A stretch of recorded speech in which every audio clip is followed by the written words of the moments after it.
IPL इतिहास के top 10 के सबसे महंगे खिलाड़ी के लिस्ट में शामिल हुए ईशान किशन। जी हाँ दोस्तों, ईशान किशन को आज के डेट में कौन नहीं जानता, लेकिन फिर भी आपको बताते चलें कि ईशान किशन पटना के रहने वाले हैं और इनका पूरा नाम ईशान प्रणव कुमार पांडे किशन है। ये भारतीय टीम में विकेट कीपर और बल्लेबाज है। दिसंबर 2022 में उन्होंने बांग्लादेश के खिलाफ ओडी मैच में 131 गेंदों में 210 रन बनाए और एक दिवसीय दोहरा शतक बनाने वाले सबसे कम उम्र के क्रिकेटर बन गए। 2022 में मुंबई इंडियंस ने ईशान किशन को 15 करोड़ 25 लाख में खरीदा था। पूरे आईपीएल इतिहास में सबसे महंगे 10 खिलाड़ियों में सिर्फ 2 ही भारतीय खिलाड़ी का नाम है। एक युवराज सिंह, जिनको 2015 में दिल्ली कैपिटल्स ने 16 करोड़ में खरीदा था, और दूसरा ईशान किशन, जिनको मुंबई इंडियंस ने 2022 में 15 करोड़ 25 लाख में खरीदा था। ये बिहारियों के लिए बहुत गर्व की बात है, क्योंकि पूरे भारत से सिर्फ 2 ही खिलाड़ी को सबसे महंगे लिस्ट में रखा गया और बाकी सारे बाहर से हैं, विदेशी हैं। इस साल भी बिहार के 2 शेर को आईपीएल में चुना गया है। दरभंगा से सुशांत मिश्रा और गोपालगंज से साकिब हुसैन। अगर बिहार सरकार अपने खिलाड़ियों को सुविधा दे, मौका दे,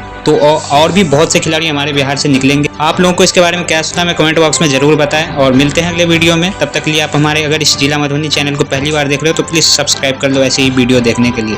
जय हिंद।